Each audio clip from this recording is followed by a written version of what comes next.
Today we're going to talk about how to prospect for new one-on-one clients within your group training facility or within a gym that you work at. Ready? Yeah. 3, 2, 1. So today we're going to talk about how to prospect for new one-on-one clients at your gym. There's a few things that I think are valuable that you guys understand and take away from this talk. So I just put the most important ones on the board. First things first, you need to gain people's trust. So when you're walking the floor of the gym that you work at or where you're having conversations with people, we've already put videos out for you to learn how to gain trust. Go back and watch the video on gaining trust and execute that every time you're having a conversation with somebody in your gym.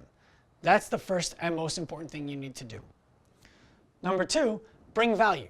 So when you go over to somebody in your gym and you want to talk to them about what they need to do with you potentially to get better, first give them things that they can do on their own. Let them know this is how you would do it if you want to do it by yourself, or I could do it with you. But bring the value to them so they don't feel like you're asking them to stop doing what they're doing and start working with you.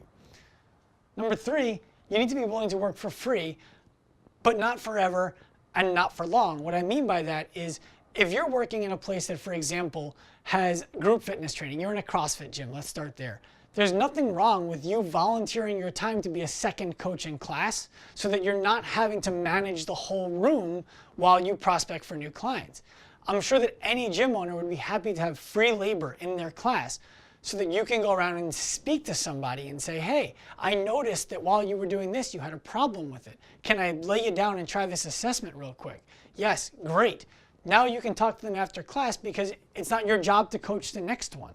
There's nothing wrong with volunteering in class like that if your modus is to find people who need more help. Remember to bring value to the class though. You're not just there to pull people out of it. You're there to bring value to it, which will make you infectious to clients. Lastly, you need to be ready to ask.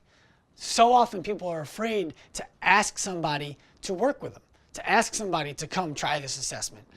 You need to be willing to do that. If you're not, you're in the wrong business. You're not going to be getting yourself one-on-one clients, and this whole thing is not a good idea for you.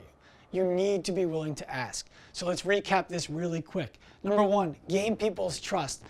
Somebody doesn't want you to walk over and say, hey, you're doing that wrong. Let me teach you how to do it right. Buy one-on-one sessions. Go over, talk to them, make sure they like you first.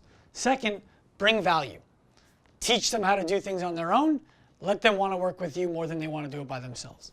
Third, work for free. Prospect by helping out in class. Bring value to those classes. Find the people who need more help. Offer it to them.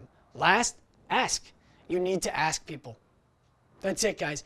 This is really, really simple, but if you execute it on a day-to-day basis, you will be successful. It works in CrossFit. It works at Equinox. It works at New York Sports Club. It doesn't matter what gym you're at. This works.